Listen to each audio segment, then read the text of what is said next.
500 साल पहले इटली के एक जीनियस लियोनार्दो दा विंची ने एक ऐसी पेंटिंग बनाई थी जो आज भी एक मिस्ट्री बनी हुई है, मोनालिसा।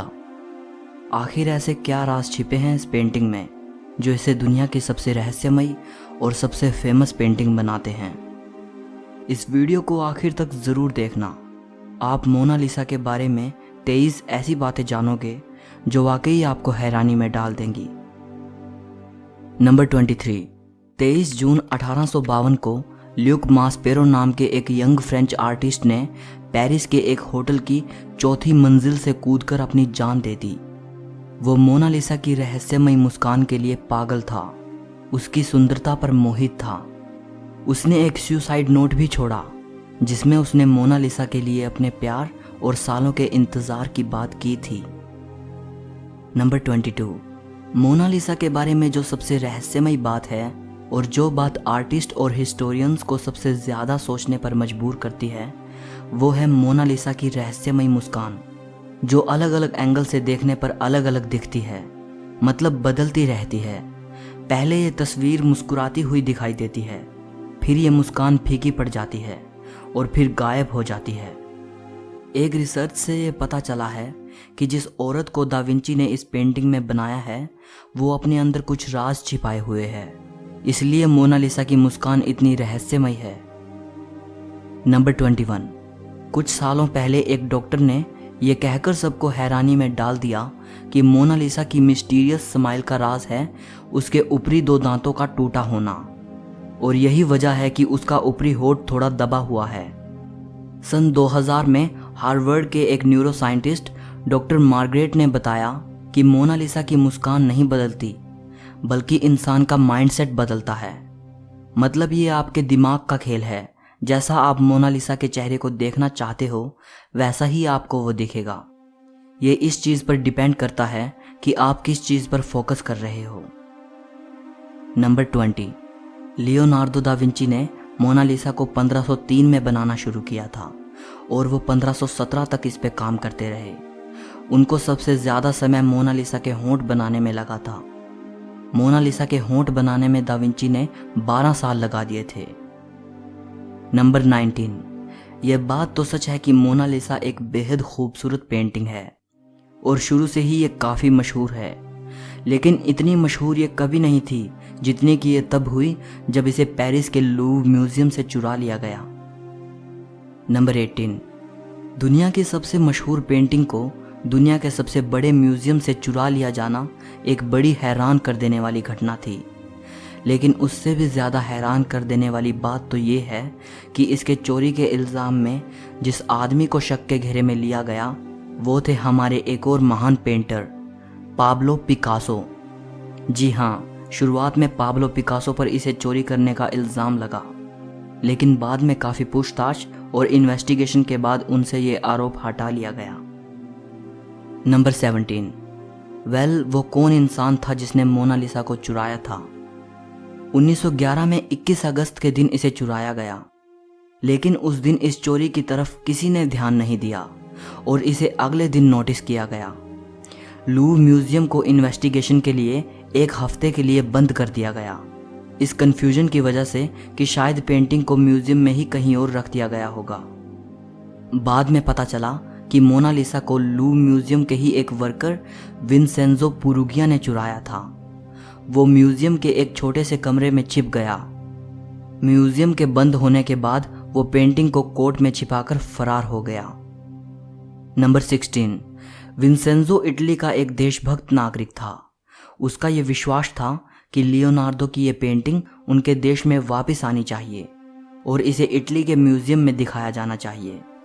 2 साल बाद विंसेंजो को तब पकड़ लिया गया जब वो मोनालिसा को लेकर इटली के फ्लोरेंस शहर के आर्ट म्यूजियम के डायरेक्टर को इसे बेचने जा रहा था।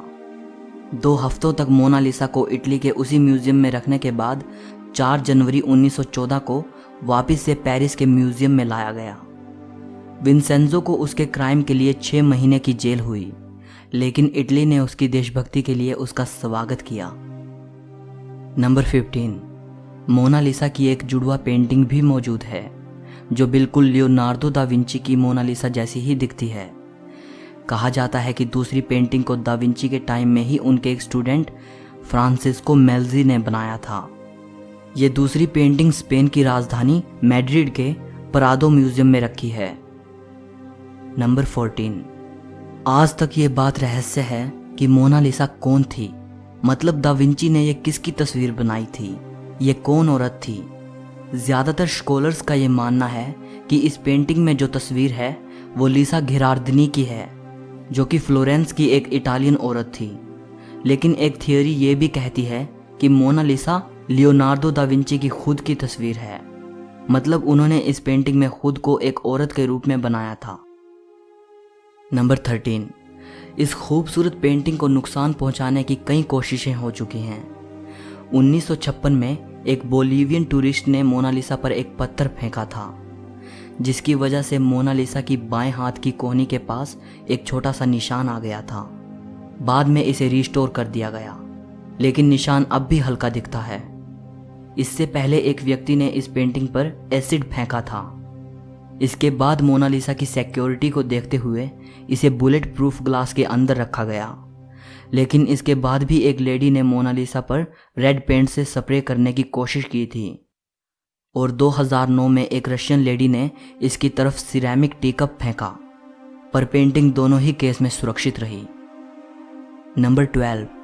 लियोनार्दो दा विंची एक राइटर भी थे, लेकिन हैरानी होती है कि उन्होंने अपनी सबसे फेमस पेंटिंग मोनालिसा के बारे में कहीं कुछ भी नहीं लिखा। नंबर 11। सेकेंड वर्ल्ड वॉर के टाइम मोनालिसा को 6 बार अपनी जगह से बदला गया, ताकि ये बेशकीमती पेंटिंग जर्मन नाजियों के हाथों में ना चली जाए। नंबर 10।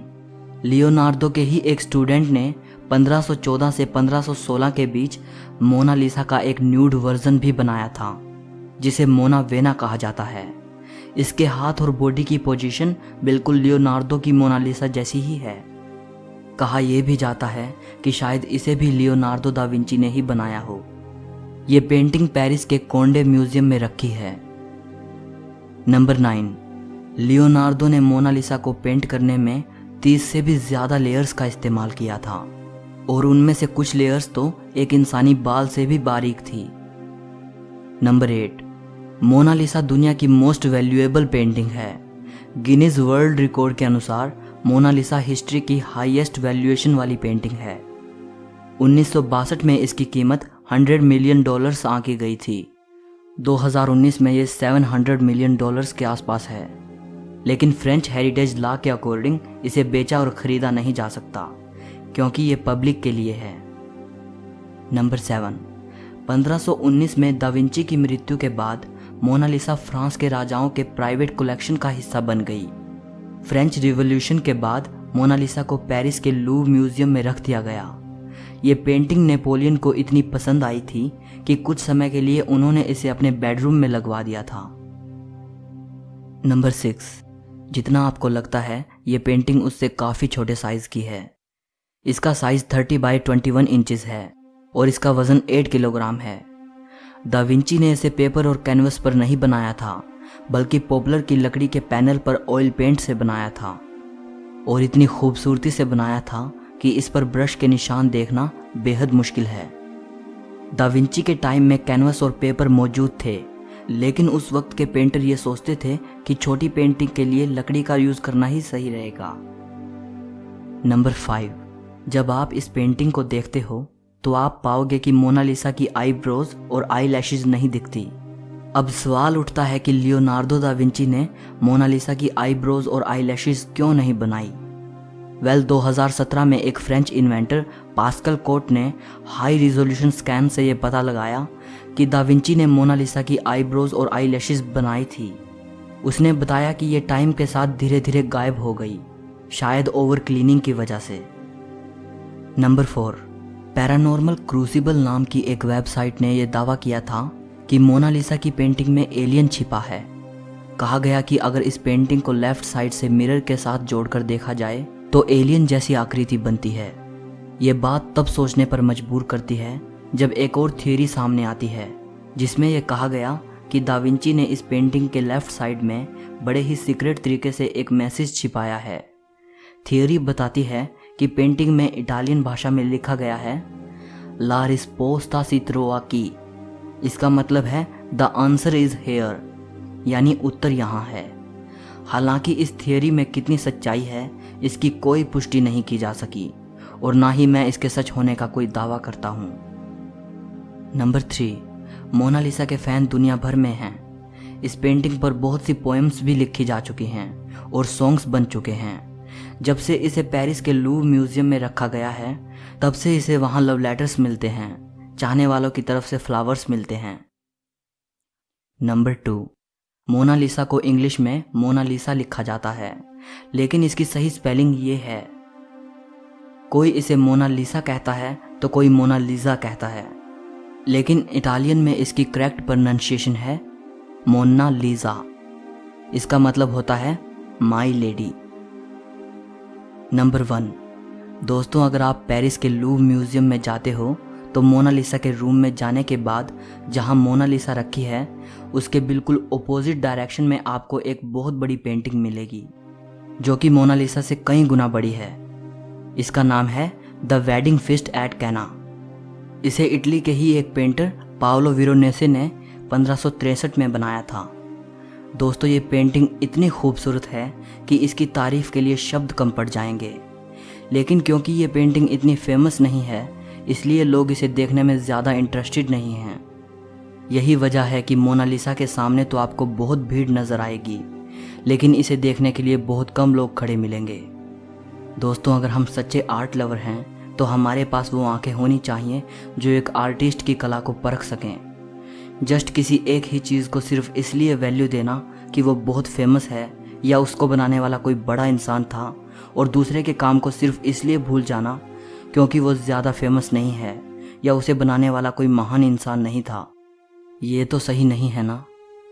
देखो मैं ये नहीं कह रहा कि मोनालिसा बहुत अच्छी पेंटिंग नहीं है और उससे भी अच्छी अच्छी पेंटिंग्स मौजूद हैं, नहीं। बेशक मोनालिसा दुनिया की सबसे खूबसूरत आर्ट वर्क में से एक है, लेकिन साथ साथ हमें दूसरे के काम को भी तो सराहना चाहिए ना। हो सकता है कि उसकी बनाई गई चीज़ भी उतनी ही अच्छी हो सकता है उस आर्टिस्ट ने भी बहुत मेहनत की हो और हम उसकी तरफ बिल्कुल ध्यान नहीं दे रहे। मैं आखिर में एक और बात बताना चाहता हूँ जिससे मुझे उम्मीद है कि आप मेरी बात को पकड़ पाएंगे। पेरिस का ये लूव्र म्यूजियम दुनिया का सबसे बड़ा आर्ट म्यूजियम है। इसमें 35,000 हिस्टोरिक ऑब्जेक्ट्स रखे हैं, लेकिन ज़्यादातर लोग सिर्फ मोनालिसा को देखने आते हैं और उसके सामने सेल्फी लेकर चले जाते हैं।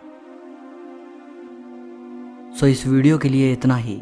अगर आपको ये वीडियो पसंद आई हो तो लाइक और शेयर ज़रूर करना, कमेंट करके इस वीडियो के बारे में अपनी राय देना, और अगर आप हिस्ट्री और फिलॉसफी से जुड़ी ऐसी ही अमेजिंग वीडियोस देखना चाहते हैं तो चैनल को सब्सक्राइब करके घंटी को दबा देना। सो मिलते हैं अगली वीडियो में।